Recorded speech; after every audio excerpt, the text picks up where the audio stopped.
Boa noite a todos. Meu nome é Angélica. Eu gostaria de apresentar o Eduardo Lios.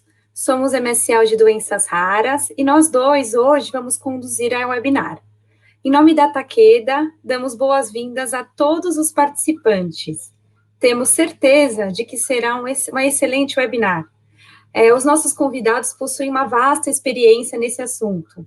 A webinar terá aproximadamente 1h30 de duração. Durante essa 1h30, teremos 2 apresentações e um momento para debate.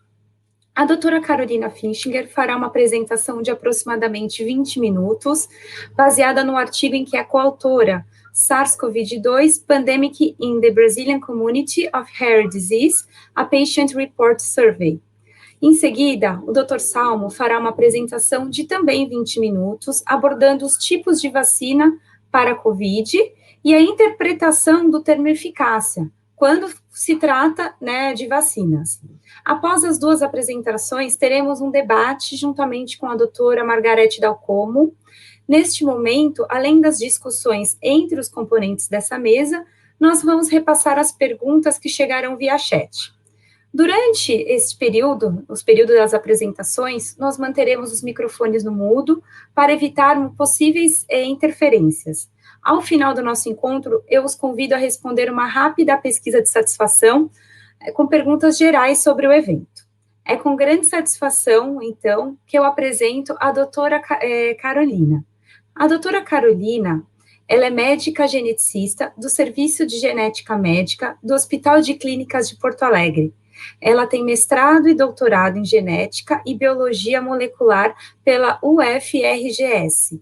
Ela é titular da Sociedade Brasileira de Genética Médica, membro associada da Sociedade de Erros Inatos do Metabolismo da Europa e da América Latina. Ela é responsável pelo serviço de informações sobre erros inatos do metabolismo. A doutora Carolina possui expertise em genética médica, aconselhamento genético, doenças metabólicas hereditárias, que são as doenças lisossômicas, micondriais e de metabolismo de carboidratos, e doenças neurogenéticas. Doutora Carolina, seja bem-vinda. Obrigada por ter aceito o nosso convite. É um prazer recebê-la. Passo a palavra para a doutora, então.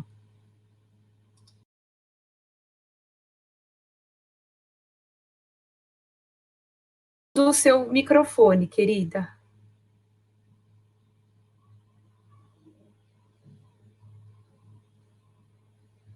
Doutora Carolina? Tá no mudo. Aí. Perfeito. Agora desmutou. Então, muito obrigada, boa noite a todos, Mais uma vez é uma honra estar participando deste evento organizado pela Takeda.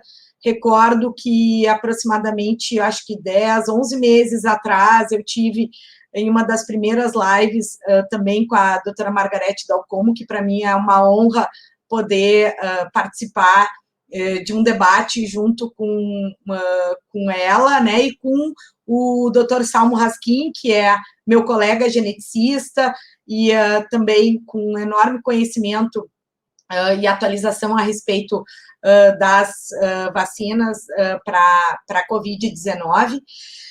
Hoje eu vou falar um pouquinho de um artigo que nós nos organizamos para correr junto. A gente pensa que a pandemia parece que é como se fosse uma onda vindo e a gente correndo não sabe muito bem para que lado, ainda sinto que esse tsunami, ele vem atrás da gente e a gente não sabe muito bem se agarra as coisas, e sai correndo, ou se fica parado e assiste o que está acontecendo, ou se reage, tentando impedir com que essa onda tome conta de todos nós, Eu estou dizendo isso porque, como médica geneticista, imediatamente no início da pandemia, houve uma grande preocupação sobre como ficariam os nossos pacientes com doenças raras, que tipo de atitudes a gente poderia fazer em trazer para essa comunidade que já vem com um sofrimento grande por conta de toda essa condição genética rara, desconhecida e mal assistida, o que como pessoa, como indivíduo, a gente poderia fazer para trazer esse cenário à tona, né, do que está acontecendo com os raros. E aí, felizmente, né, essa aqui é a minha declaração de conflito de interesse, só para passar, né, vou passar algumas fotografias, mas foram autorizadas pelos pacientes, mas eu queria chegar exatamente nessa publicação que aconteceu em janeiro de 2021, para mostrar que o médico que está à frente à atenção dos pacientes com doenças raras também é pesquisador e também tem a preocupação em trazer os dados a público e na comunidade científica nacional e internacional sobre os efeitos dessa pandemia para essa população de raros. Vejam bem, nós estamos agora completando mais de 12 meses sendo atacados por essa onda do tsunami da Covid-19. Muita coisa se aprendeu nesse período, mas se vocês forem ver os dados que eu vou apresentar aqui com esse artigo, que são os levantamentos, o levantamento de dados de uma pesquisa, de um survey que se fez com a comunidade de raras do Brasil, ele foi até junho de 2019. Então, a gente tem já, depois dessa data, ainda muita história para contar, muitos problemas, muitas necessidades envolvendo os raros, mas foi bem interessante e eu vou apresentar para vocês alguns dados que são bastante relevantes. A primeira autora do artigo é a professora Ida Schwartz, o último autor é o Dr. Décio Brunoni, que vocês sabem que são autoridades na genética do Brasil, né?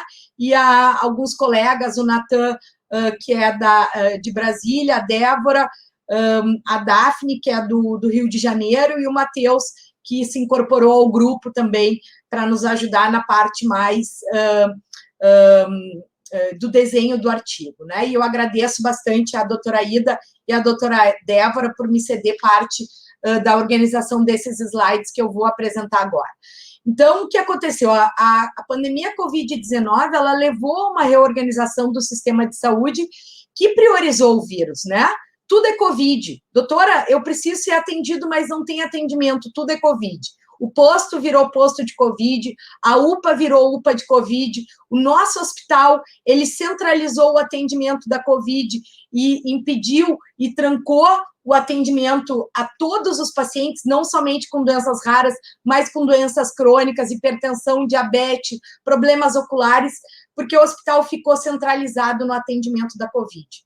E hoje eu até posso dizer isso, que quase como voltamos a estaca zero, né? Estávamos assim, março, abril, maio, junho, quando se começou a se dar conta que a situação ia andar mais tempo e começou a se liberar alguns atendimentos, e agora voltamos a estaca zero. O hospital virou novamente um hospital Covid, mesmo sendo um hospital terciário de atendimento altamente qualificado, e a gente voltou a estaca zero.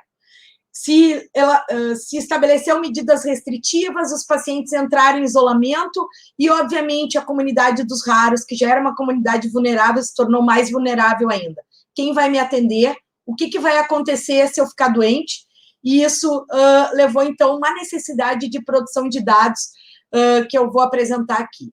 Qual foi o impacto, então, para a comunidade brasileira dos raros e a perspectiva dos membros dessa comunidade?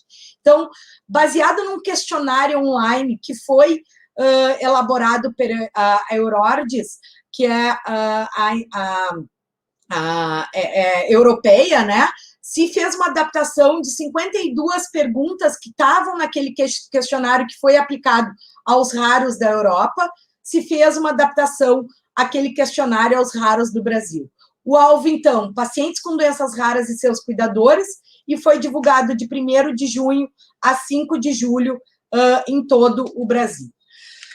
No início da pandemia, ali por abril, um grupo que, ajudado pela Febra Raras, começou a se movimentar e tentar produzir, então, um manual para os raros sobre orientação sobre a epidemia do coronavírus para as pessoas com doenças raras e seus cuidadores.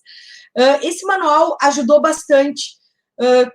Quais eram as complicações mais frequentes da Covid-19 para as pessoas com doenças raras? Na realidade, não tinha praticamente nenhum relato. hoje a gente tem algumas publicações. E existem grupos específicos de paciente que podem apresentar um risco maior devido a condições ou doenças pré-existentes, ou comorbidades associadas às doenças raras.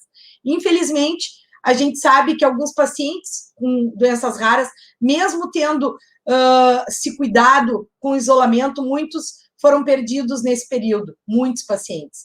E aqueles mais vulneráveis, né? Eu tive perda de pacientes com doença de Pompe, fibrose cística, mucopolissacaridose, que são doenças em que a gente identifica o sistema respiratório como mais vulnerável. Então, naquele momento, tentou-se produzir um documento que foi bastante útil, inclusive norteando as formas de atendimento.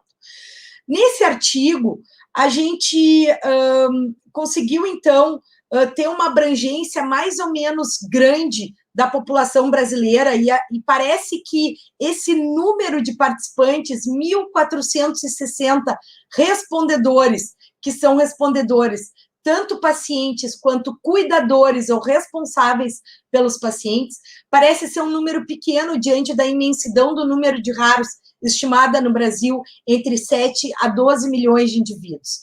Mas, na realidade, nós consideramos como um grupo que esse era um número representativo, e a gente vê que não tem todas as regiões representadas de forma uniforme, até porque talvez a informação do questionário não chegou exatamente ao acesso de todas as famílias com doenças raras, e a gente, então, teve uma participação menor da região norte do país, com 59 dos 1.466, da região centro-oeste, 134, do nordeste, 229, do sudeste, 662, e do sul, 382, representando, então, a região sudeste como 45%, quase a metade dos membros que participaram dessa pesquisa.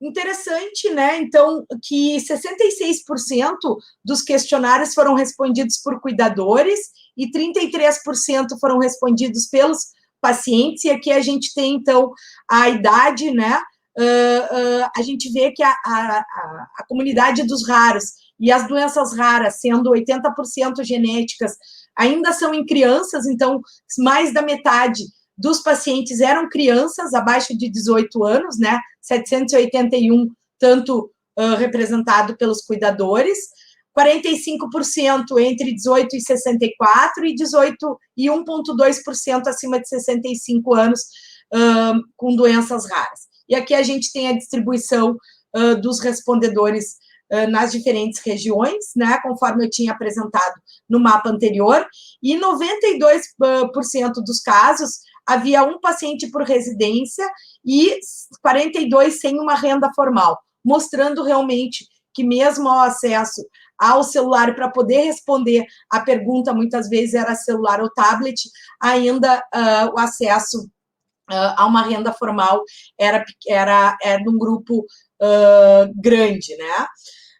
Então, assim, dos raros que se intitularam raros, né, a gente totalizou e conseguiu abranger 192 doenças raras. Isso para nós foi uma surpresa boa, porque a gente conseguiu ter uma noção um pouco maior, e não só um grupo prioritário respondendo um questionário, e sim uma representatividade de vários indivíduos com diferentes doenças raras. Então, 1.318 indivíduos, 89%, tinham, então, doenças genéticas e 49% não genéticas. Mais ou menos a proporção que a gente tem de genéticas para não genéticas, 80% genéticas e 20% não genéticas. Aqui ficou um pouco dispare, mas era o que a gente imaginava, né? E 47% eram indivíduos com erros inatos do metabolismo. E por que a gente quis destacar isso?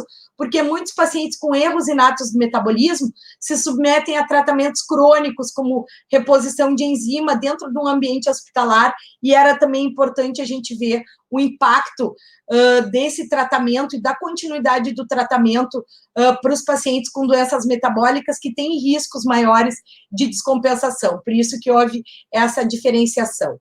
Então, aqui nesse slide, eu descrevo, então, as doenças raras mais frequentemente reportadas no relato, né, dos 1.466 respondedores. Então, nós temos uma frequência bastante, de vários tipos de doenças e de grupos diferentes, e isso foi interessante, porque nós tivemos auxílio enorme das associações, divulgando dentro dos seus WhatsApps a necessidade da obtenção dessas informações, então, do grupo das glicogenoses, as atrofias musculares espinhais, tivemos 5,5, as mucopolissacaridoses, que tem um grupo bastante organizado, né, as ataxias espinocerebelares, doença de Gaucher e outras síndromes genéticas, vejam bem, 31 respondedores da síndrome de Williams, 30 respondedores com osteogênese imperfeita, as porfirias, né? Então, a gente teve realmente um engajamento de alguns grupos que nos auxiliaram bastante no andamento desse levantamento. E o mais interessante, né? Os pacientes e a comunidade raras seguiram a adesão às medidas de distanciamento social. 93% não saíram de casa, ou saíram apenas para atividades essenciais, seguindo, então, as recomendações que naquele manual inicial, feito lá em abril, foi importante, teve uma abrangência mostrando que realmente o isolamento era importante. Quando saíam, usavam e se cuidavam, usavam máscaras para sair, e a gente pode comparar esses dados com os dados da população em geral, mostrando que os raros realmente aderiram, então, às recomendações, e isso foi uma surpresa muito, muito boa para nós. E a percepção de ameaça, 92% se sentiram ameaçados ou muito ameaçados pela pandemia, e eu sempre digo, né, o medo, ele é protetivo, o medo faz com que a gente tenha maior atenção e tenha maior cuidado, e leva à sobrevida de indivíduos. Tá? O acesso satisfatório à informação necessária sobre a pandemia e doenças raras, 24% só tiveram acesso. Isso foi um dado que foi um pouco mais impactante. Em relação às emoções, e a gente achou muito importante captar essas informações, porque saber o lado do paciente e o lado do paciente vulnerável com doença rara era muito importante. 75% tiveram fortalecimento e o apoio da família, 44% sentiu incapazes de superar a dificuldade. Imagina nesse momento, isso foi lá em junho e julho. 42% se sentiram isolados, 42% tiveram tensão entre familiares e 40% infelizes ou deprimidos, que isso provavelmente nós vamos ter a terceira onda, né, porque a gente está vivendo inúmeras ondas, mas é a onda das doenças psiquiátricas e do efeito da pandemia sobre os aspectos psicológicos do indivíduo como um todo. Imagina aquele indivíduo que já era vulnerável.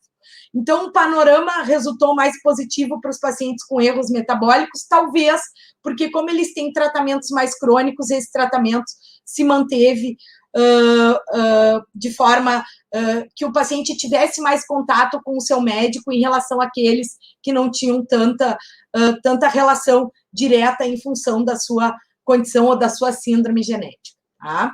E a gente vê, então, nesse gráfico a comparação entre os diferentes pacientes e grupos, né, de erros inatos do metabolismo, né, e o grupo geral, então, separando os 624 pacientes com doenças metabólicas dos 842, mostrando, então, que os pacientes com doenças metabólicas acabaram tendo um pouco mais de acesso à informação. Aqui a gente vê no gráfico o nível de percepção, então, pacientes sem erros metabólicos e pacientes com erros metabólicos à esquerda, mostrando, então, que havia uma diferença, então, entre os níveis de emoção, tensão e depressão. O acesso aos serviços necessários para a doença durante a pandemia, né, em quase 98% dos pacientes, então praticamente 100%, relataram a interrupção do seu serviço de saúde. E é aquilo que eu iniciei a minha fala, né, o impacto, né, da Covid, que virou tudo Covid, e o paciente com a sua doença crônica que necessitava a terapia de reabilitação, manter os exames de diagnóstico, manter o acesso ao tratamento farmacológico, o acompanhamento psicológico, mesmo cirurgias e transplantes, houve um impacto significativo sobre essa população. A gente vê aqui até que a consulta com o médico geneticista foi interrompida em 71% dos casos, né? E 71% consideraram essas interrupções como determinantes para o seu bem-estar. Mais ou menos. Será que o meu médico continua ou vai continuar me atendendo depois da pandemia? Por outro lado, a telemedicina, né, ou as consultas online, ou a prescrição online, 70% do grupo teve uma experiência com alguma forma de teleatendimento. Isso foi um aspecto positivo encontrado, né? Alguns deram a sua opinião em relação ao teleatendimento, e isso que eu acho que fica como um aprendizado da Covid, que é o teleatendimento, ele tem uma visão positiva pelo lado do paciente, principalmente quando a gente tem um grupo de pacientes que é vulnerável. Então, praticamente 70% considerou que o teleatendimento teve esse aspecto positivo, apesar de não ter tido ainda ter tido 30% que não tiveram nenhum acesso, 16% algum aspecto negativo e talvez alguns ainda sem muita certeza. Mostrando, aqui eu mostro uma figura aqui do nosso serviço que manteve regularmente o atendimento por teleconsultas, auxiliando, então, o paciente, nem sempre vendo ele na tela, mas esses teleatendimentos puderam ser registrados no nosso sistema eletrônico do SUS. Isso é muito bom, porque a gente não teve a perda da informação sobre como estava aquele paciente durante esse período que ele não poderia vir. Aqui a gente tem, então, ainda uma minoria de casos naquela ocasião que foram testados para SARS-CoV-2. Certamente, se a gente fizesse um update, a gente já teria um número bem maior de pacientes testados, né? A gente vê que a Covid, aquela onda que vem vindo, aquele tsunami, ele vem pegando pessoas cada vez mais vulneráveis e vem pegando cada vez mais gente, né? E nesse mais gente, ele vem pegando os raros também. Só nesse momento nós temos 3 pacientes com doenças raras internados no nosso hospital com Covid-19, infelizmente. 41 tiveram esse acesso porque tiveram sintomas, né? Outros porque tiveram contatos, e 1,2 naquela ocasião tinham sido hospitalizados, né? Mostrando que o isolamento teve um efeito, né? 90% se isolou e a gente teve 1% de hospitalização, ou seja, realmente isso é mais um dado mostrando que o isolamento ele protege contra as formas graves, né, e protege o paciente da forma mais severa da Covid-19, tá? Esse aqui são os comentários negativos em relação à pandemia, a gente joga numa nuvem, né?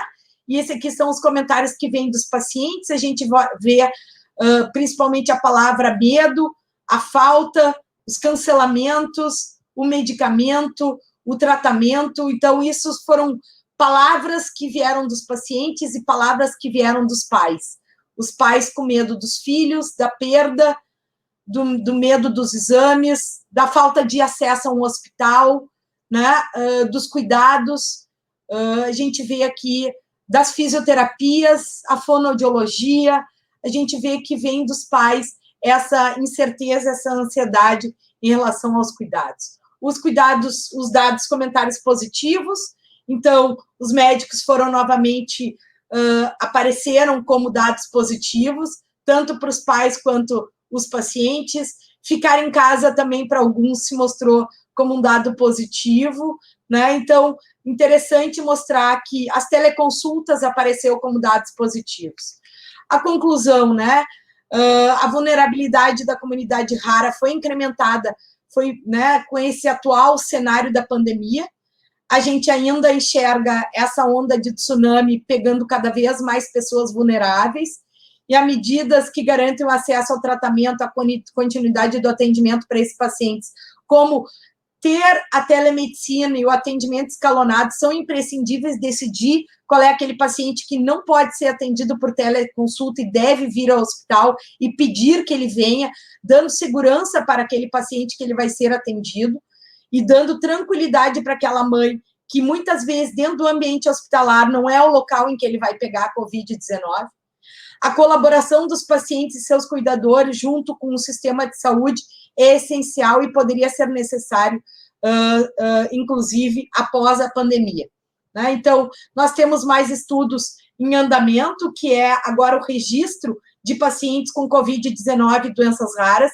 Impressionante como esse registro aumentou no último mês. A gente não dá conta de tantos raros que vêm sendo incrementados nesse levantamento.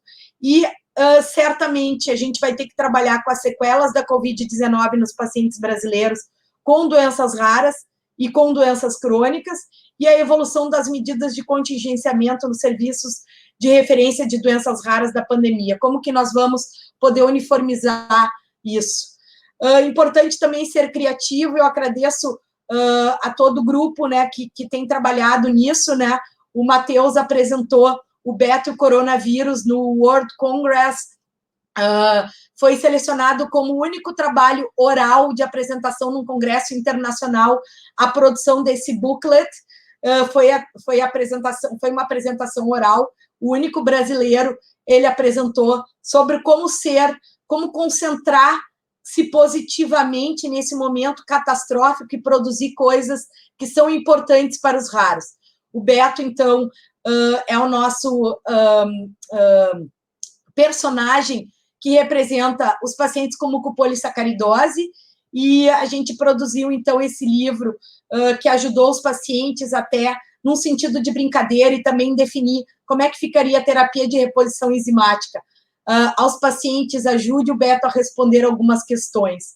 Né? Eu acho que, para terminar, então, é um novo cenário que nós temos, é um cenário que a gente tem que se adaptar. Alguns pacientes evoluíram para infusão domiciliar, como eu tenho aqui.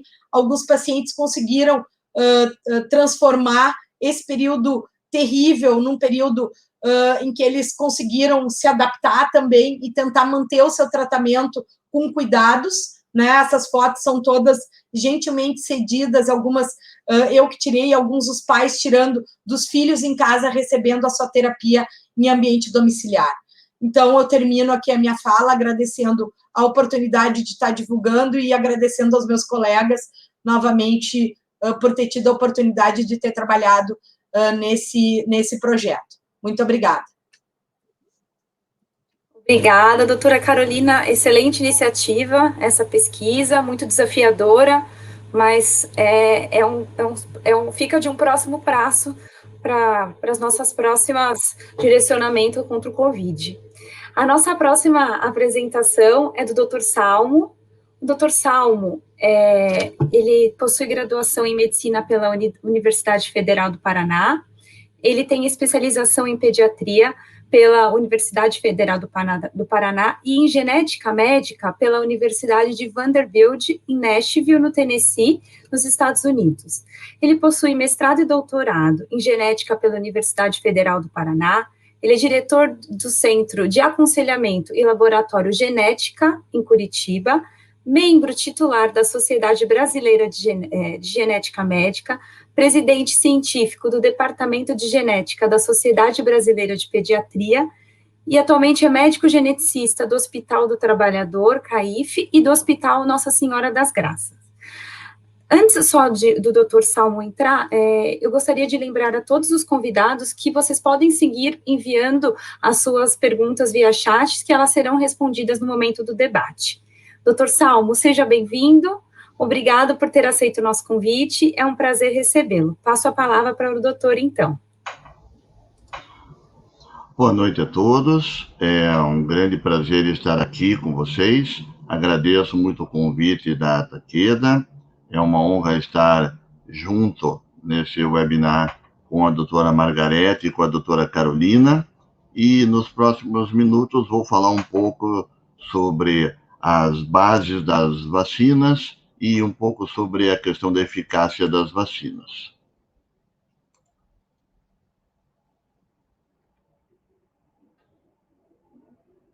Então, eu vou dividir a minha fala em 3 tópicos. Primeiro, vou falar um pouco sobre a estrutura genética do SARS-CoV-2, que é importante a gente entender a estrutura genética para entender os outros conteúdos. Aí eu vou falar um pouquinho sobre os principais tipos de vacinas, principalmente aquelas que nós temos agora disponíveis no Brasil, e depois vou finalizar falando um pouquinho sobre o conceito da eficácia das vacinas. Então, começando pela estrutura genética do SARS-CoV-2, o genoma do SARS-CoV-2 é um genoma de RNA e ele é um dos maiores entre os RNA vírus. Para vocês terem uma ideia, ele é do triplo do tamanho do genoma do HIV e o dobro do genoma da influenza A. Isso é importante porque ele, sendo tão grande, ele tem a capacidade de produzir várias proteínas, e produzindo várias proteínas, essas são a maquinaria que faz com que ele consiga, de maneira efetiva, infectar a célula humana e entrar dentro da célula, se replicar dentro da célula humana, sair dessa célula, entrar na próxima célula e infectar também outras pessoas. É impressionante como um organismo que, apesar de grande entre os vírus de RNA, tem um genoma 100 mil vezes menor do que o genoma humano, possa conseguir fazer tamanho estrago à nossa saúde. Aqui, só para termos uma ideia, se a gente colocasse a sequência de bases nitrogenadas do RNA do SARS-CoV-2 em folhas A4, daria mais ou menos, caberia em 4 folhas A4, 29.903 bases nitrogenadas. Se a gente colocasse em folhas de tamanho A4 o genoma humano, as 3 bilhões de bases nitrogenadas que compõem o genoma humano, então nós teríamos que ter 1.500 volumes, com 700 páginas cada um. Então, olhando para isso, a gente se pergunta sempre, né, como que pode um organismo como um vírus tão simplório, na verdade, ter evoluído ao ponto de poder causar um estrago tão grande assim no ser humano e na nossa sociedade como um todo, né? Pandemia essa que já dura há mais de um ano e tem milhões de mortes e milhões de casos, cada vez aumentando mais no Brasil, né? Uma das proteínas mais importantes, entre as cerca de 27 proteínas que são produzidas pelas quase 30 mil bases nitrogenadas do SARS-CoV-2, é a proteína chamada de spike ou spícula, né? Ou alguns chamam de pico, né?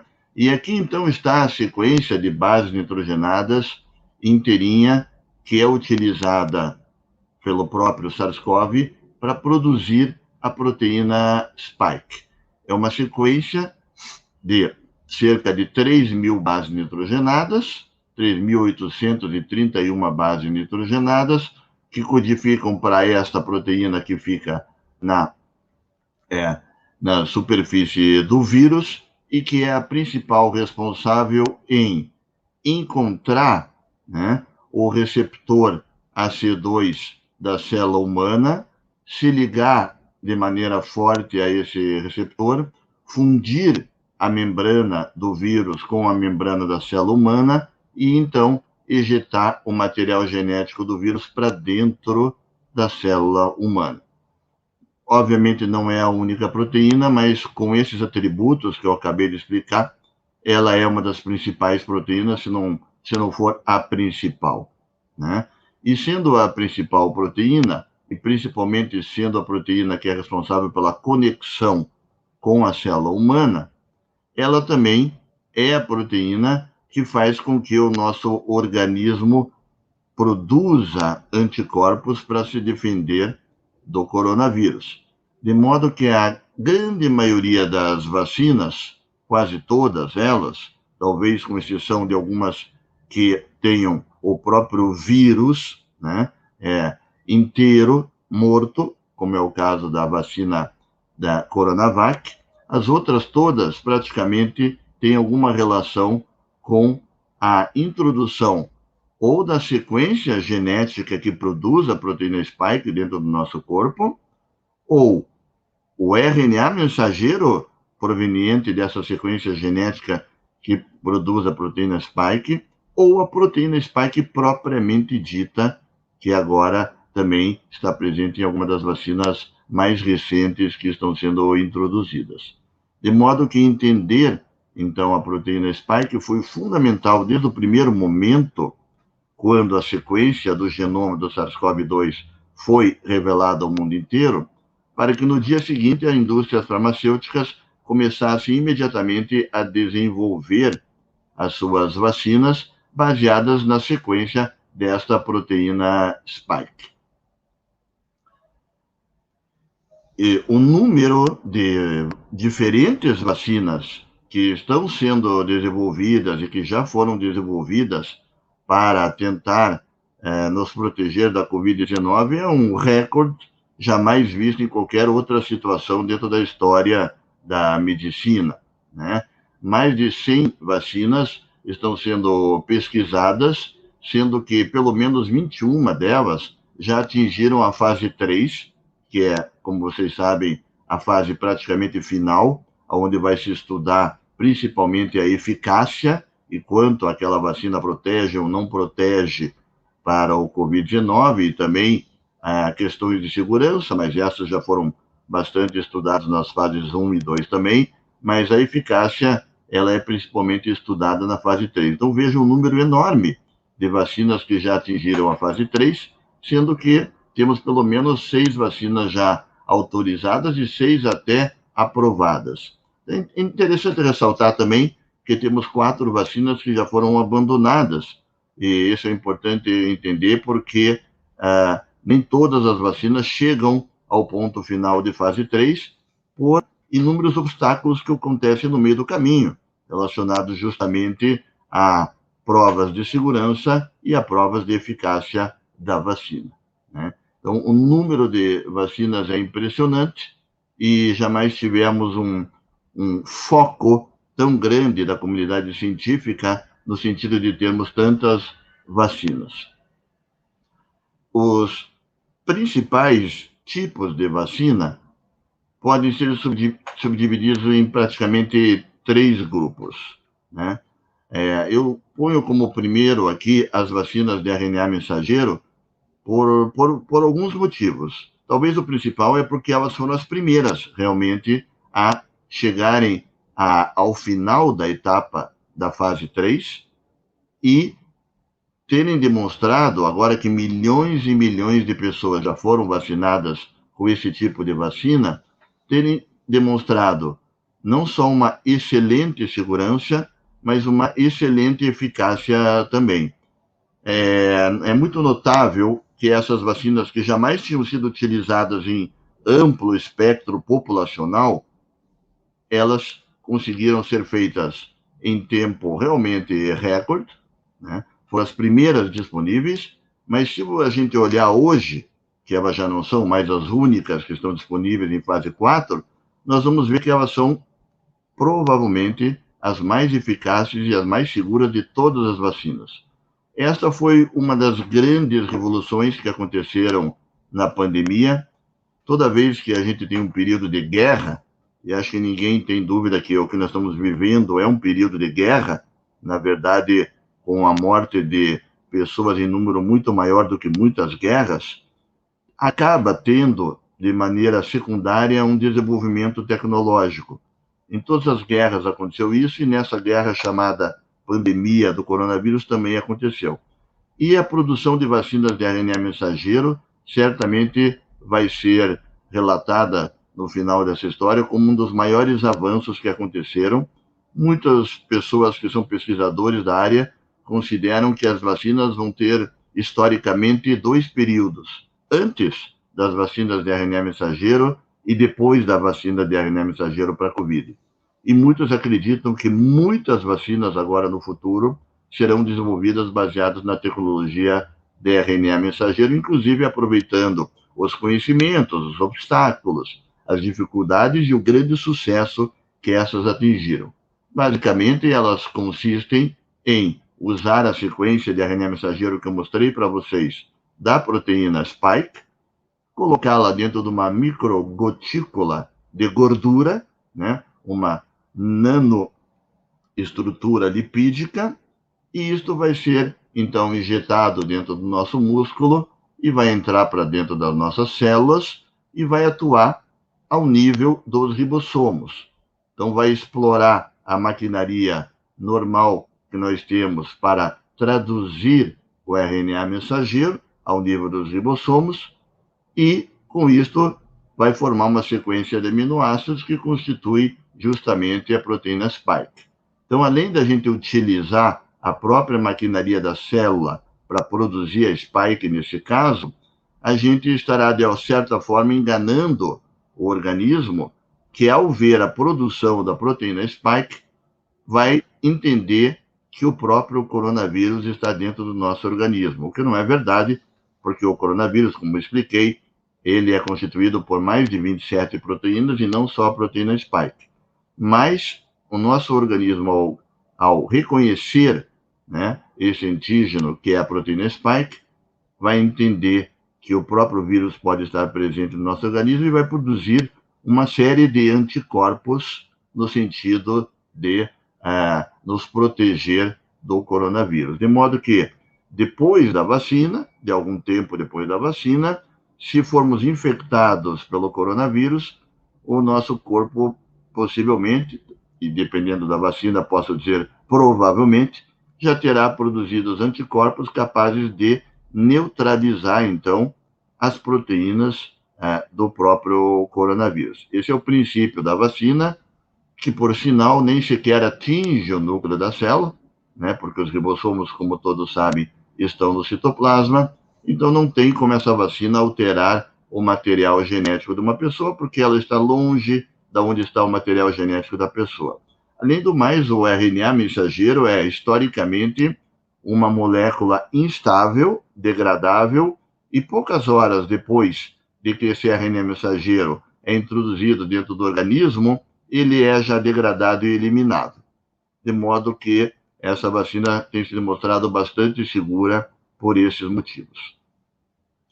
Um segundo grupo de vacinas, entre as dezenas de vacinas que estão sendo produzidas, é a vacina que contém o vírus inativados, né? Aqui o melhor exemplo que nós temos é a vacina da Coronavac, desenvolvida em parceria aqui no Brasil com o Instituto Butantan, que ela contém, então, o vírus inteiro, só que morto, né? Inativado, geralmente por substâncias químicas, como a beta-propiolactona, que acabam matando o vírus, e de modo que ele não possa provocar, obviamente, a doença Covid-19 quando injetado dentro da pessoa.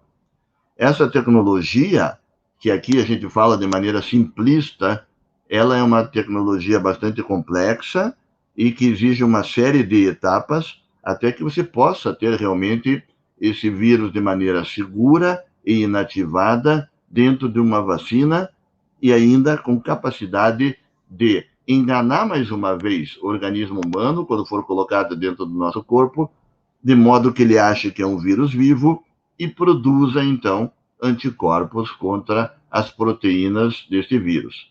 Interessante que aqui é possível e até provável que o nosso organismo produza anticorpos não só contra a proteína spike, mas também contra outras proteínas importantes do coronavírus, o que acaba, de certa forma, dando a esse tipo de vacina uma vantagem quando a gente tem variantes, como estamos vendo agora, que possam, em tese, escapar, né, da produção de anticorpos pelo organismo, variantes essas que contêm principalmente mutações da proteína spike.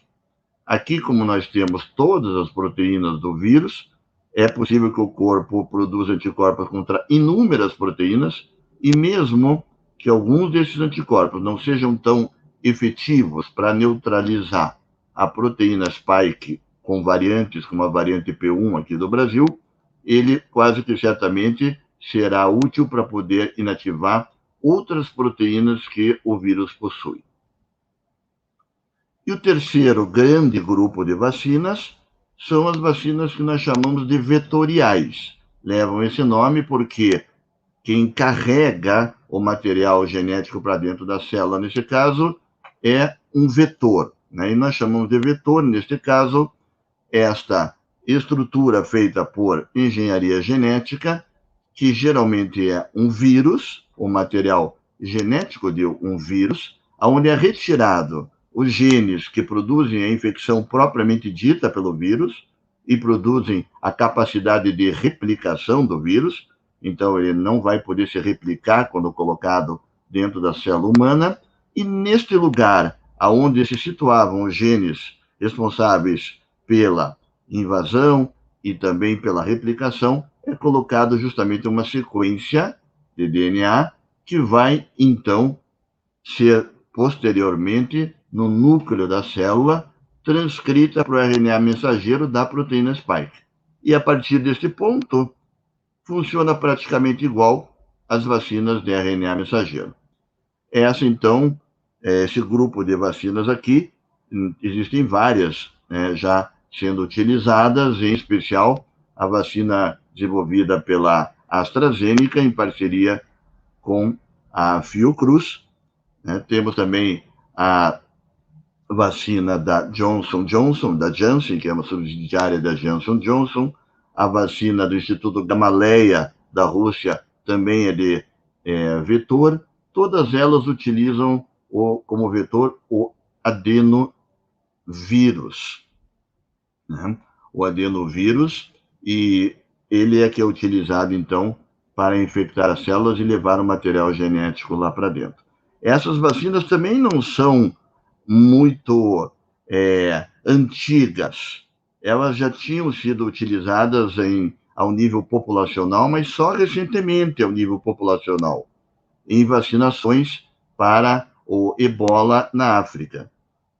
Justamente uma vacina desenvolvida pela Janssen, né, para o ebola já tinha essa tecnologia, mas ela foi aprovada há pouco tempo atrás. Ela não deixa de ser também uma novidade, talvez não tão nova quanto a novidade do RNA mensageiro, mas ela é do grupo das novidades e tem se comprovado também bastante segura e bastante eficaz, já tendo sido utilizada agora em milhões de pessoas em várias populações, inclusive aqui no Brasil, como todos sabem.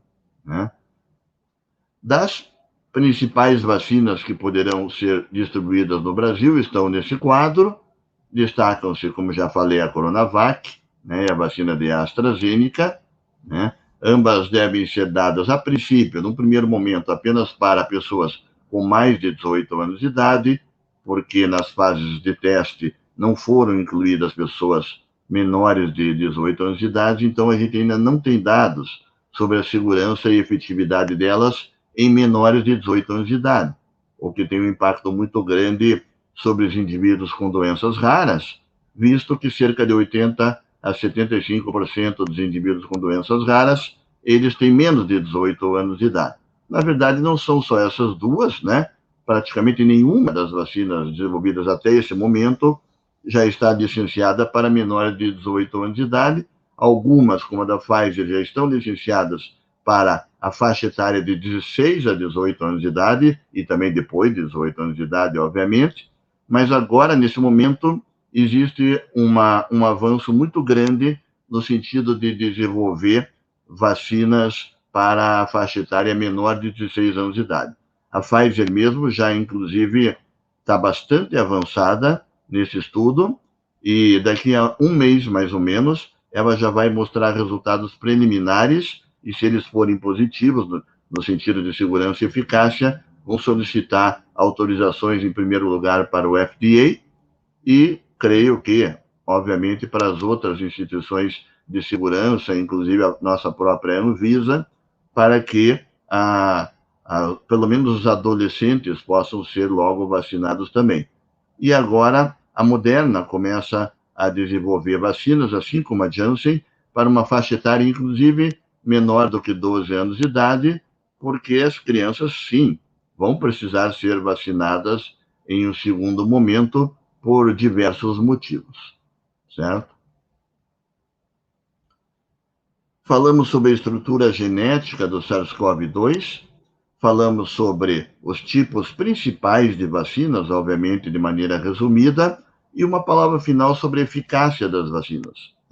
A eficácia das vacinas é calculada por fórmulas, literalmente por fórmulas matemáticas, né? E é importante tocar nesse tema aqui no final, porque pode haver uma certa confusão na interpretação da eficácia, já que temos várias vacinas, é natural que se compare o número final de eficácia das vacinas. Mas é justamente nessa comparação que nós podemos estar comparando alhos com bugalhos.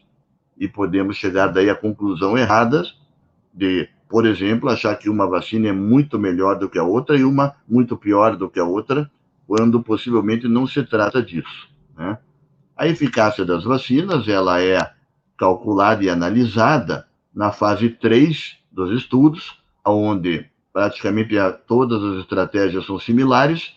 Você vai ter um grupo grande de pessoas que não vão receber a vacina, receberão placebo, um grupo grande que vai receber a vacina, e depois essas pessoas todas serão expostas, como todos nós somos expostos, infelizmente, à infecção pelo SARS-CoV-2.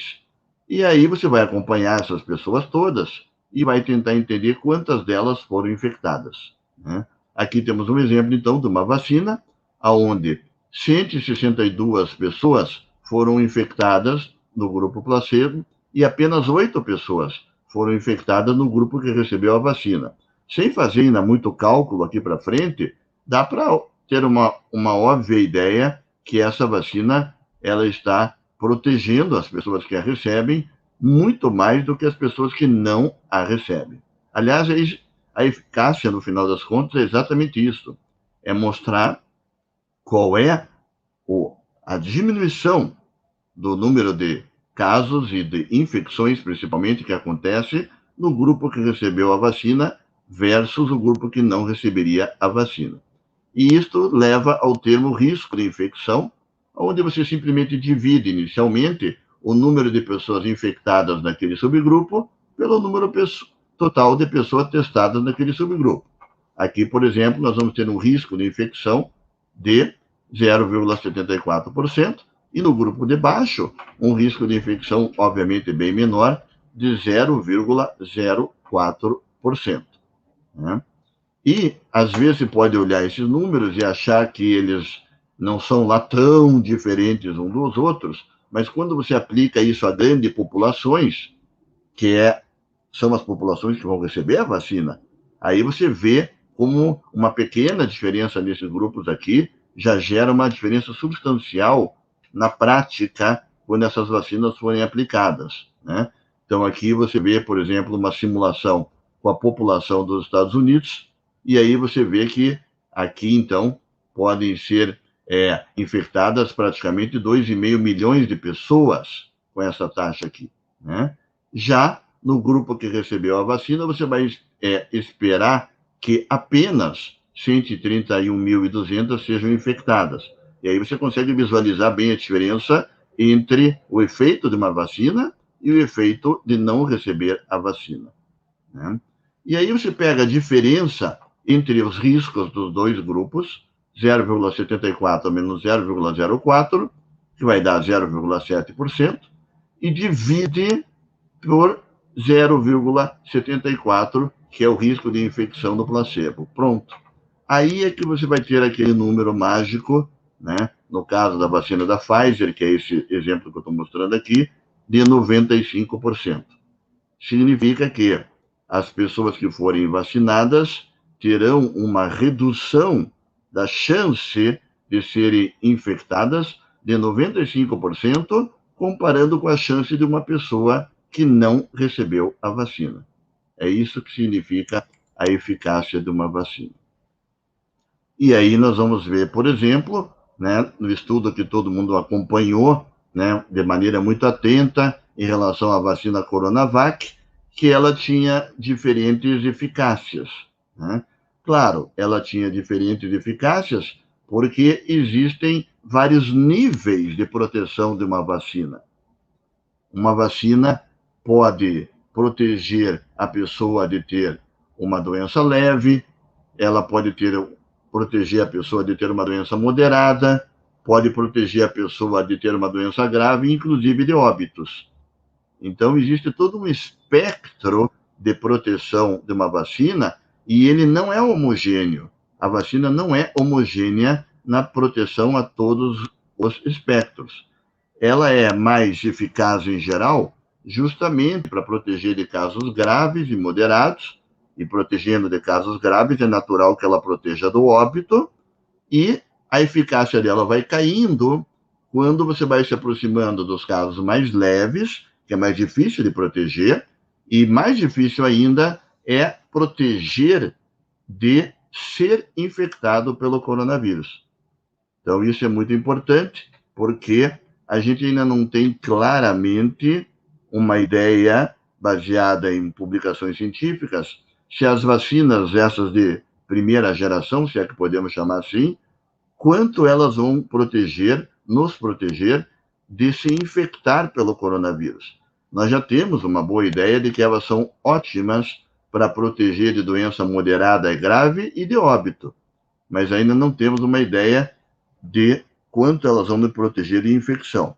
E é importante que elas protejam também de infecção, seria ótimo se elas pudessem proteger do espectro todo, porque aí, então, se a gente não se infecta, é óbvio que a gente também não transmite. E se a gente se infecta, a gente transmite. Então, para a gente pensar em reduzir dramaticamente as taxas de infecção e poder ter uma vida próxima do normal, a gente precisaria também que a gente não se infectasse e não transmitisse. Por último, eu queria ressaltar também que praticamente todos os ensaios de fase 3 que estudaram vacinas como da Johnson & Johnson, da Pfizer, Moderna, Novavax, Sputnik, enfim, todas elas tiveram um número pequeno de pessoas de voluntários nesses estudos, que tiveram desfechos graves. Então, às vezes, você tem um número como a vacina Coronavac, que, se eu não estou me enganado, nenhuma pessoa que tomou a vacina foi a óbito, mas só 7 pessoas que não receberam a vacina, né, que receberam o placebo, foram a óbito. Então, a diferença é uma diferença ainda muito pequena, de modo que a gente não deve esperar que nenhuma pessoa que tome a vacina vai ter uma forma grave ou vai ir a óbito. Infelizmente, isso vai continuar acontecendo, mas o que a gente deve esperar é uma redução dramática do número de óbitos e do número de casos graves e de internamentos.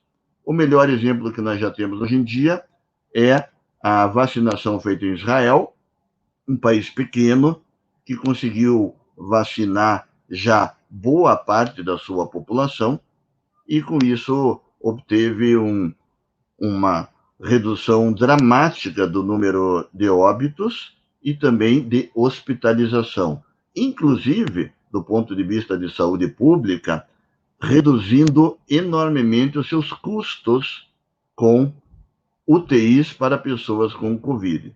Só essa redução de custos de UTI para pessoas com Covid no Brasil seria capaz de cobrir muitos dos custos que nós estamos tendo com as vacinas no Brasil. E assim eu encerro a minha apresentação e me coloco à disposição de todos. Doutor Salmo, muito obrigada, parabéns pela excelente apresentação, muito esclarecedor. Agora, é com grande satisfação, né, que eu convido a doutora Margarete a se juntar aos demais palestrantes para iniciarmos um debate. A doutora Margarete, ela é médica pneumologista, doutora em medicina pela Unifesp, ela é pesquisadora da Fiocruz, consultora da OMS e Banco Mundial e colunista do jornal O Globo. Gostaria também de convidar o Eduardo para conduzir a moderação e repassar as perguntas que chegaram via chat aos membros. O chat continua aberto e vocês podem continuar enviando as perguntas durante o debate. Muito obrigada, Angélica. Realmente um prazer estar de novo, reencontrar a Carolina depois de tantos meses e tantos quilômetros rodados, né, Carol? E o Salmo, que é um prazer, que é o anjo protetor dos meus pacientes com fibrose cística já há tantos anos. E eu tenho muitas perguntas aqui para levantar e eu espero também dar chance àqueles que estão direcionando perguntas para nós, né? Esse é um assunto, sem dúvida nenhuma, as duas vertentes que vocês tocaram, Salmo e Carol, né? Tanto na questão das doenças raras, eu particularmente não tenho experiência com outras doenças raras, a não ser a fibrose cística, né? Que faz parte desse grupo. Eu acompanho pacientes com fibrose cística há muitos anos, né? Pacientes que foram para transplante ou que estão, enfim, já com essa sobrevida grande, né? Eles já não morrem mais quando crianças, eles chegam à fase adulta. E a primeira questão que eu gostaria de colocar para a Carolina, para que ela comentasse, como fica a questão da vacinação frente à Covid-19, Carol? Nem estou falando do grupo de crianças, o Salmo há pouco comentava que algumas vacinas já começam a fazer ensaios clínicos em criança, e hoje eu recebi aqui a informação pelo meu grupo da OMS que a Moderna começou o ensaio de fase 2 com crianças de 6 meses em diante. Então, assim, a gente espera ter resultado disso aí nos próximos meses, o que é muito bom, né? A questão das gestantes já foi mais ou menos sem estudo respondida, né? Está todo mundo mais ou menos achando que pode vacinar as lactantes e as gestantes. Eu, particularmente, acho que pode mesmo, né? Nos Estados Unidos já liberou, mas eu queria que você comentasse, Carol, como fica a questão da vacinação para a Covid-19 naqueles pacientes adultos, a partir de 18 anos, que é onde nós podemos falar, com essas doenças. Se há preferência de vacina, se tem risco, se eles precisam ter alguma, porque certamente nós clínicos seremos perguntados sobre isso. Muito obrigada, então, Margarete, pela pergunta. Acho que depois o Salma até pode complementar. Obviamente, quando saíram as primeiras pessoas sendo vacinadas, eu recebi no meu WhatsApp: o meu menino, quando é que o meu menino vai vacinar? Quando é que a gente vai poder vacinar o fulano? A primeira resposta é: não temos vacinas assim, autorizadas, liberadas para menores de 18 anos no Brasil, porque a Pfizer já está vacinando, inclusive Israel vacinou a minha afilhada, né, com 16 anos de idade, ela já é vacinada lá em Israel, né? Então, mas no Brasil, nenhuma das vacinas ainda tem a liberação da Anvisa para abaixo de 18 anos. Acima de 18 anos, sendo um indivíduo da comunidade dos raros, não há nenhum tipo ainda de... Aliás, desculpa, tem dentro da lista de prioridades que saiu do Ministério, que inclui, quando começarem a vacinar os de 60 anos, está incluído anemia falciforme, né, anemia falciforme, síndrome de Down. Saiu um estudo muito bonito na Inglaterra mostrando que, apesar da síndrome de Down não ser uma doença rara, ela é 1 para 800 nascidos, ela não fecha critérios, mas acaba que o paciente com síndrome de Down, ele é vulnerável, né? Aumenta a mortalidade em 40% em pacientes adultos com síndrome de Down. Ele está incluído no calendário do Ministério da Saúde. Quando chegar a idade dos 60 anos, esse grupo está incluído. Anemia falciforme, síndrome de Down, quais mais, Salmo, que foi incluído? A fibrose cística. Fibrose cística então, foi incluído. Então, os nossos fibrocísticos com mais de 18 anos poderão ser vacinados como uma comorbidade quando começar Sim. nos 60 anos, é isso? Isso é uma notícia Exatamente. que eu não sabia e que é muito importante falar. E a É. outra coisa, Carol, desses pacientes que usam medicação especial, etc., né, eu estou falando só acima de 18 anos, que é onde nós Sim, podemos falar, sim. eles não têm contraindicação, eles poderão receber vacina, Não, mucopolissacaridose, todos eles ou não? não há contraindicação, não há. Isso é assim, apesar da gente não ter estudos nessa comunidade, o entendimento, né, que a gente tem em função da característica da vacina. Coronavac tem uma característica de uma vacina que já é aplicada para outras doenças, então, a princípio, não teria nenhuma contraindicação. A vacina da Oxford, agora está saindo alguns trabalhos lá, inclusive eles interromperam a vacinação na Europa, né? A gente talvez precise de algumas informações a mais, mas assim, acho que eu e o Salmo até a gente fez uma live junto. Quando for liberada a vacina, vacine-se, nem pergunte qual é a vacina, né? Exato. Porque a ideia é isso que eu respondo, Carol, porque é a mesma coisa, desculpa, é a mesma coisa com paciente transplantado de órgão, né? Os pacientes transplantados, né? A gente tem transplantado de rim, tem transplantado de córnea, que usam imunossupressão, até onde eu entendi, o Salmo pode me corrigir, você se eu estiver errada, mas ao meu entendimento, eu tenho vários pacientes que eu acompanho, que têm micobacterioses crônicas, que tomam remédio e que são transplantados de rim, são transplantados de outros órgãos, de fígado, são transplantados até de pulmão, né? E esses pacientes fazem micobacterioses com muito mais facilidade, eles são vulneráveis conforme eles vão aumentando a sua vida, né? A sua faixa etária. Então, esses pacientes, até onde eu entendi, exceto o transplante de medula óssea, que tem que ser decidido caso a caso com o médico, todos os transplantados poderiam receber. É isso mesmo, Salmo e Carol? Há um consenso. É isso mesmo. Inclusive, assim, a questão das gestantes também foi debatido, e eu trabalho com a professora Lavínia Schuller, que é responsável pelo serviço de informação sobre agentes teratogênicos, junto com os órgãos também da OMS, de que as gestantes também devem ser vacinadas, né? Isso, a gente está vendo uma enormidade de partos prematuros acontecendo para salvar a vida das mães, né? O parto prematuro, ele acontece não porque a criança está com Covid, na realidade, o nosso hospital é um hospital de referência para Covid grave, né? Hoje mesmo foi interrompido uma gestante de 27 semanas de gestação, a gestação é interrompida para salvar a vida da mãe, né? Não é para salvar a vida do bebê, porque ele está lá dentro da barriga, mas um útero de 20 semanas de gestação, ele já impede a expansão torácica, né? Então, a retirada daquele bebê é para salvar a vida, e a enormidade de partos prematuros que está se enfrentando, porque há um risco grande, né, da gestante com Covid em último, segundo e terceiro trimestre de gestação, é um risco grande para ela, e a gestante obesa e diabética, essa sim evolui com comorbidades, né? Então, eu acho que a gente tem que começar a quebrar algumas paredes, né? Quebrar alguns paradigmas. O estudo foi feito numa determinada população, mas a gente já está bem já maduro para entender que a vacina nessa determinada população, e agora com o número de vacinados no Brasil, acho que temos 9% da população brasileira, isso dá em milhões... Menos. Não temos isso ainda? Não chega a 5%, 6%, né?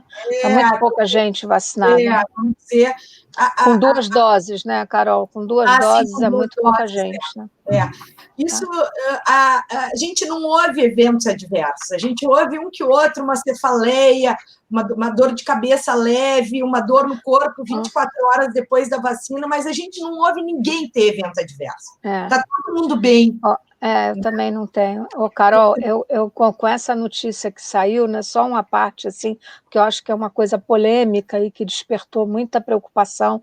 Eu hoje já recebi mais de 30 mensagens de pacientes, de amigos, né, sobre essa questão da interrupção pelos fenômenos tromboembólicos que estariam relacionados à vacina. Eu sempre digo assim, olha, se você toma pílula anticoncepcional, o seu risco é tão superior a isso que o meu conselho de amigo e de médico é: esquece, seja feliz, tome a vacina e vamos em frente, entendeu? É isso, né? Então eu até gostaria de ouvir vocês, mas eu queria fazer uma pergunta para o Saulo, né, para a gente fazer esse ping-pong inicial, depois passo para o Eduardo, se o Eduardo quiser levantar a pergunta. Eu tenho muita curiosidade, Saulo, quando eu discuti pela primeira vez com o pessoal de Oxford, né, a gente teve uma live com o pessoal no começo, né, ainda quando aqui estava se iniciando fase 3, e eu me lembro que esse modelo, usando adenovírus de chimpanzé, que a vacina usou, né, foi um modelo que foi uma plataforma, né, melhor dizendo, que foi testado na época do ebola.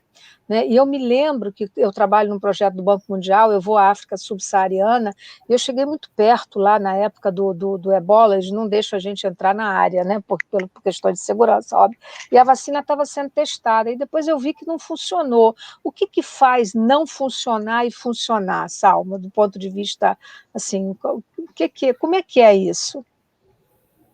Existem, claro, muitos detalhes, né? Uma vacina é um produto tecnológico de altíssima qualidade, né?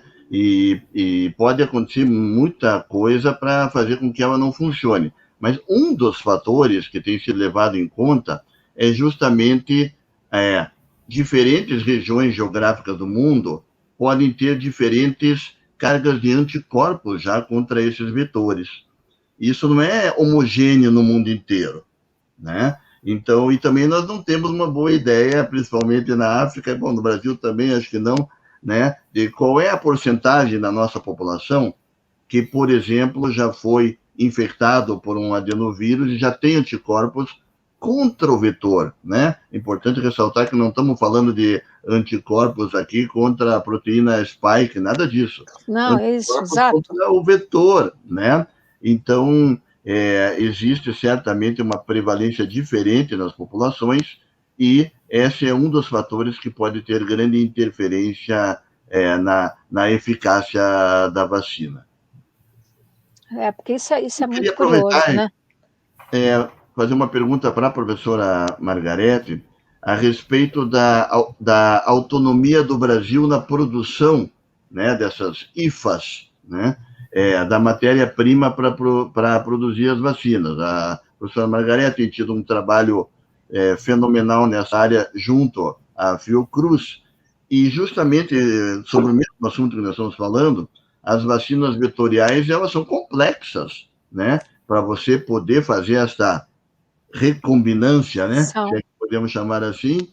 Então, eu pergunto para a professora Margarete como é que nós estamos nesse ponto no Brasil, o que falta para a gente. A gente está se preparando, Saulo. Assim, o que nós fizemos na Fiocruz? Vou responder aquilo que nós sabemos, que eu estou acompanhando de perto na Fiocruz. A Fiocruz construiu uma nova planta específica para a produção de vacina, né? Extremamente moderna, equipada, né? O Ministério da Saúde fez a alocação de recurso para isso, né? E o contrato de transferência de tecnologia estabelecido entre a Fiocruz e a AstraZeneca prevê a transferência completa de tecnologia. Então, onde nós estamos nesse momento, Saulo? Nós recebemos IFA vinda da planta da AstraZeneca da China, né? Muitos nos perguntam, até fazem confusão com esse negócio, por que veio da China, porque na época da assinatura do contrato tinha planta na Bélgica, tinha planta na Inglaterra, nos Estados Unidos, mas foi estabelecido com a China até para não ter problema com os Estados Unidos, na época era o governo Trump, enfim, foi corretamente. E a AstraZeneca tem uma enorme fábrica da própria AstraZeneca na província de Wuxi, na China. Então, o que nós estamos fazendo agora, Salmo, é produzir esses primeiros lotes, dos primeiros milhões, com os litros de IFA que nós recebemos prontos da AstraZeneca. Paralelamente, nós estamos começando a processar a tecnologia para a produção da IFA no Brasil. O que está previsto em contrato, né, teoricamente assinado, é que até o final do maio, junho, os lotes já sejam com IFA produzida no Brasil. Então, a tecnologia para a qual a Fiocruz se preparou e investiu é para a produção do IFA no Brasil. E, até onde a gente saiba, Salmo, assim, a Fiocruz e o Butantan são os únicos institutos da América Latina toda que teriam capacidade de produzir IFA, né? Nós ouvimos falar que poderia ser feito na Argentina, mas eu não conheço Isso. a capacidade da Argentina de produzir IFA lá, não, entendeu? Eu não sei. Mas, assim, da Fiocruz, sim, está tudo, a nova planta é toda, é espetacular, enfim, eu sei porque eu já fui lá, fui ser vacinada lá, né? Enfim, mas eu queria passar para não monopolizar. Eduardo, você tem alguma pergunta para fazer? Senão eu vou continuar, porque eu tenho Eu várias tenho coisas. muitas, doutora Margarete. Em primeiro lugar, Tá, obrigado, doutora então vamos Margarete, lá. doutor Salmo, doutora Carol. São muitas perguntas, vamos ver se a gente consegue fazer essa moderação alternando entre o debate entre vocês, questionamentos entre vocês, com as Porque tem, perguntas que tem chegam uma geralmente questão são que eu várias. também queria ouvir o Saulo e a Carolina, a gente não pode esquecer, que é sobre a questão da duração dos anticorpos, né? Quer dizer, qual é a Isso diferença também. entre anticorpos que são conferidos pela doença e anticorpos que são conferidos pela vacina? Isso é uma coisa Perfeito. que eu tenho certeza que todos querem ouvir. Então, vamos lá. Não, realmente, várias das perguntas que chegaram a mim já foram respondidas nesse bate-papo entre vocês. Eu vou fazer uma pergunta. Tem perguntas sobre clínica, sobre vacina, sobre telemedicina, se depois que a pandemia se for, a telemedicina vai ganhar espaço. Tem de toda a ordem, mas vamos perguntar alguma coisa. Vou fazer uma de clínica aqui. Por que as crianças, não exatamente de clínica, por que as crianças têm menos doença que os adultos? Quem responde? Boa pergunta. Carol. Menos gravidade da Covid-19, né? Há algumas especulações, nada muito comprovado, né? Mas realmente a gente vê as formas mais brandas em crianças, talvez pela falta de comorbidades mesmo, assim, a obesidade, hipertensão, né? A gravidade da doença. Talvez, né? Porque crianças têm as imunizações em dia e talvez alguma imunização do calendário vacinal possa conferir alguma imunidade cruzada ao coronavírus, ao SARS-CoV-2, a gente não sabe, isso está sendo estudado, né?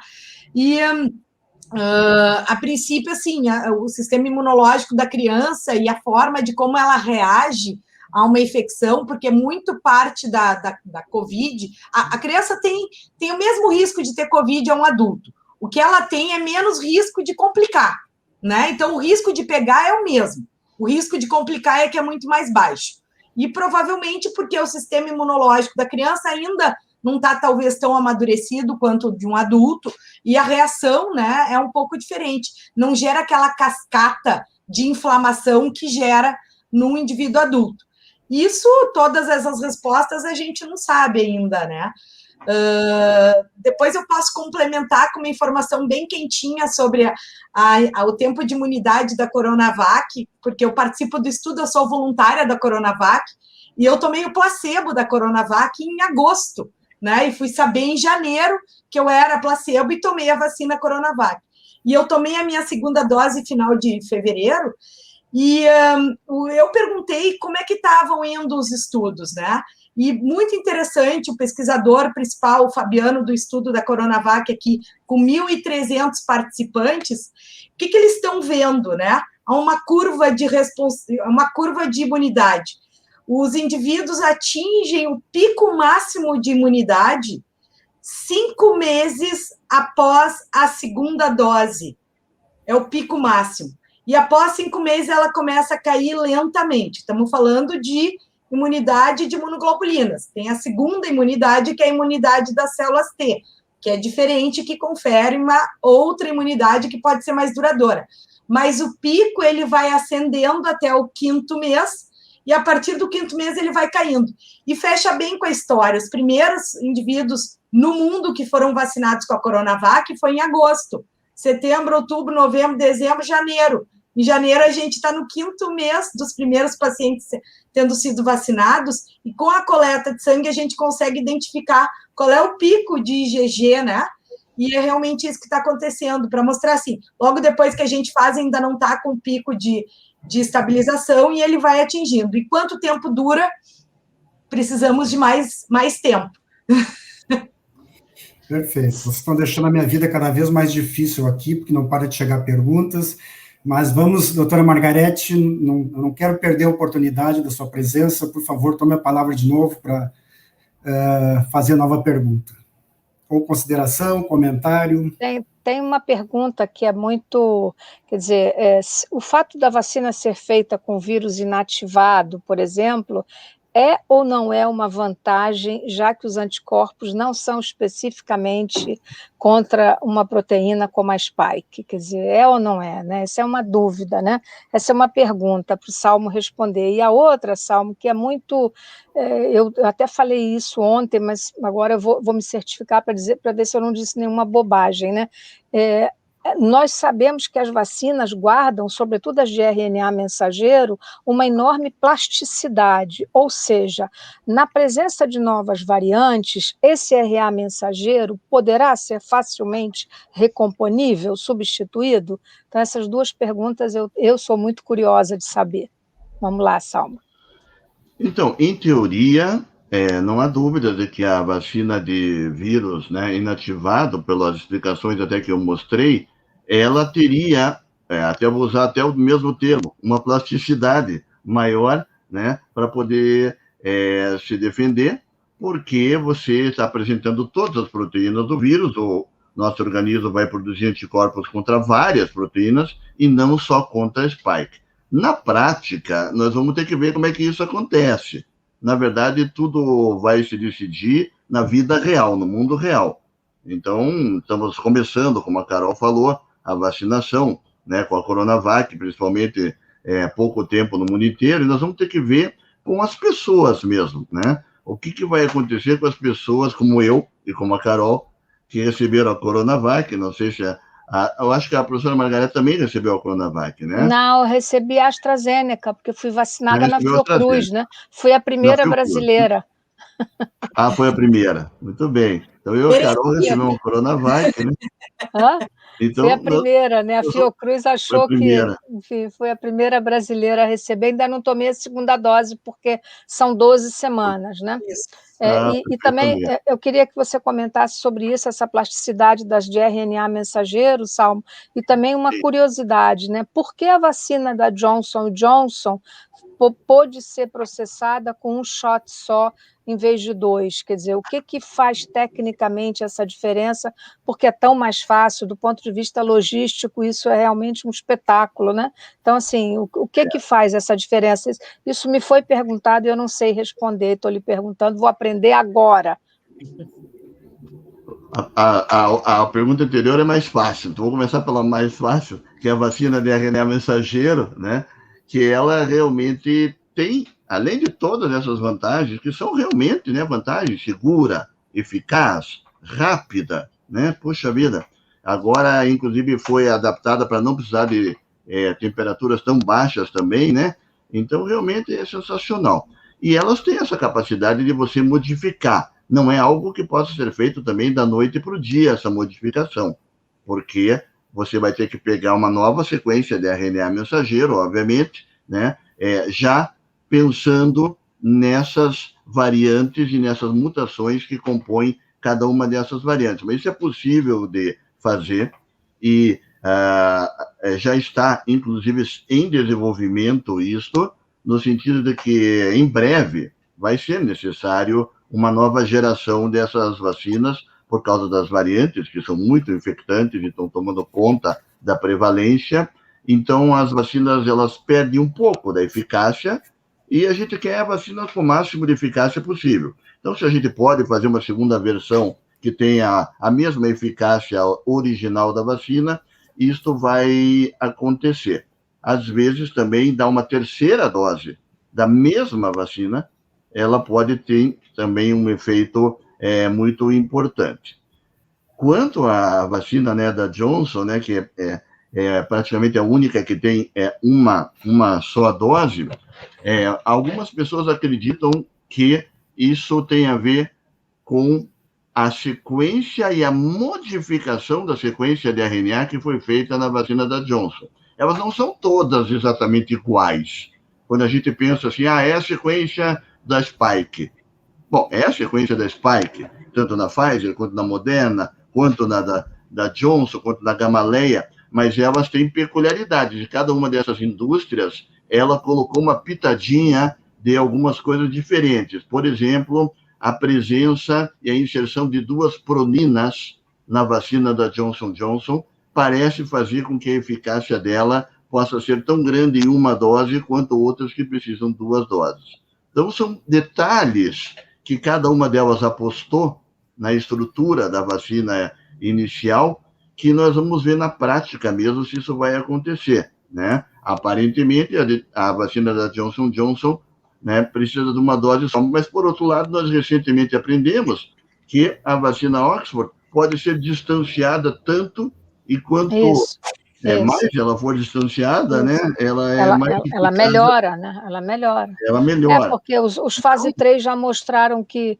já assegurava uma eficácia teórica de 70% na primeira dose para doença grave, né?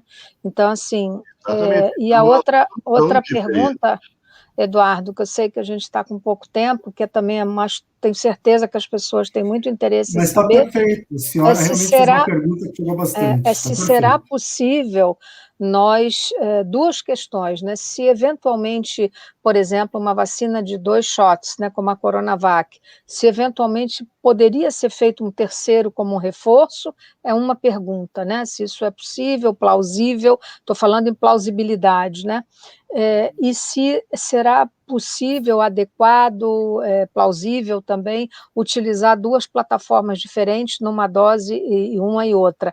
Por exemplo, nós já sabemos que a AstraZeneca pretende fazer um estudo com a Gamaleya, porque ambas são vetores virais de adenovírus, entendeu, Salmo? Então, assim, isso é uma coisa que muita gente nos pergunta, né, e eu estou lhe perguntando. Doutor Salmo, só um segundo, por favor. Nós estamos na fase final, logo mais vai entrar uma pesquisa de satisfação, vai aparecer o QR Code. Peço, por favor, que todos respondam. O objetivo exclusivamente é só a gente aprimorar nossos eventos. Por favor, doutor Salmo. Então, aplicar mais uma dose é algo que está se pensando bastante mesmo, principalmente nas pessoas mais idosas, né? Que o idoso, como a Carol explicou, né? A Carol explicou por que a criança, né, tem menos problemas. E se você virar isso de ponta cabeça, está a explicação do porquê o idoso tem mais problemas. E o idoso tem uma resposta imune diminuída, né, em relação a uma pessoa mais jovem. Então, está se pensando em aplicar uma terceira dose em idosos, e isso poderia ser muito interessante. E a estratégia de juntar 2 plataformas, né, ou 2 vetores, é muito interessante também.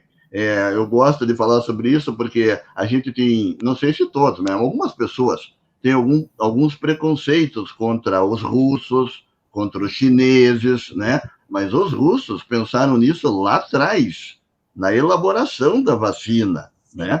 Porque eles... São muito bons de biotecnologia, claro, né? Exatamente, eles têm um histórico, né, de vacina que todos nós sabemos que eles são muito bons. Eles já desenvolveram dessa maneira, né, com um vetor inicial, que já pensaram que ia gerar uma certa antigenicidade, e daí a segunda dose com outro vetor que não seria afetado pela antigenicidade do vetor inicial. E aí agora está bastante gente imitando isso, como a professora colocou. Nós estamos aprendendo, né? Aprendendo com as vacinas, aprendendo com o carro andando, mas aqui não tinha como ser diferente. Mas o principal é que todas elas são seguras. Nós estamos falando aqui de eficácias, né, doutor? Então, não estamos aprendendo a segurança. Isso não. Agora, vocês concordam, Carol e Salmo? Eu tenho respondido sempre isso quando me perguntam, assim, ficam falando, público leigo, ou mesmo gente mais jovem, aluno, etc., preocupados com eficácia de uma, eficácia de outra. Eu tenho respondido sempre uma coisa do bom senso. Olha, esquece esses números, deixa esses números para os pesquisadores se preocuparem, se preocupem com outro conceito da epidemiologia que chama-se efetividade, ou seja, quantos % da população está protegida, vacina aplicada, número de pessoas protegidas e mundo real. Eu estou errada? Não, né, Salmo? Acho que eu estou certa, né? Enfim, a gente tem que se preocupar com efetividade. que a gente tem que se preocupar agora é, no menor tempo possível, vacinar o maior número de pessoas com qualquer das vacinas que estejam à nossa disposição. Fechar o olho e vacinar, e vacinar, e vacinar, e vacinar. Até porque, né, Carol, nem todo mundo sabe, mas a gente já sabe que 7 cidades brasileiras, o Amazonas e mais 6 cidades grandes, inclusive Porto Alegre, né, as variantes já são responsáveis por mais de 60% das transmissões, né? Então, assim, não tem jeito, né? As vacinas têm que ser aplicadas em larga escala, temos que vacinar muita gente em pouco tempo, né? Eu tenho dito que não adianta, eu não aceito essa coisa de que vai vacinar o ano inteiro, porque não vai dar tempo, nós vamos ter mais problema, uma terceira onda. Então, assim, nós não sabemos o que pode acontecer, nenhum de nós, enfim, a gente sabia que poderia haver uma segunda onda, mas não algo tão trágico, né? Eu estou recebendo aqui, está entrando no meu telefone, nós estamos quase batendo um número realmente muito triste de 2.800 mortes hoje por Covid-19, em todas as idades, com gente mais jovem morrendo, né? Eu hoje tive uma live de manhã, Salmo. Teve 500 mortes hoje no Rio Grande do Sul. 502 só no Rio Grande do Sul. Só no Rio Grande do Sul. Só no Rio Grande do Sul. Aqui no meu estado, nós temos 1.200 pessoas aguardando o lugar na UTI. 1.200 pessoas aqui no estado do Paraná. Que vão morrer, né, Salmo? Porque a gente sabe que muitas vão falecer. Né? Então, assim, Eduardo quer encerrar? Para mim foi um prazer, Eduardo. Eu faria o serão. Eu faria o serão. Imagina eu faria nós. Um serão. Eu ficaria aqui, faria uma sessão das 10 aqui, mole. Porque eu tinha uma listinha aqui. O que eu faço com todos esses questionamentos aqui? Doutora Margarete, doutor Salmo, doutora Carolina. Agendamos. Foi incrível. Essa mensagem final. Como, Carol? Agendamos daqui a um mês novamente. Eu acho que sim. Essa mensagem final assim, fechou com chave de ouro, vai ficar aquele gostinho de queremos mais. Eu agradeço muito a presença de vocês, foi incrível mesmo, acho que todos ganhamos muita informação. Vamos ver se a gente consegue se encontrar aí num futuro próximo. E obrigado a todos que estão presentes aí, que nos assistiram. Uma boa noite para todos. Cuidem-se. Boa noite, obrigado. Cuidem-se. Boa Páscoa para todos, né, que está chegando. Igualmente. Obrigado, igualmente.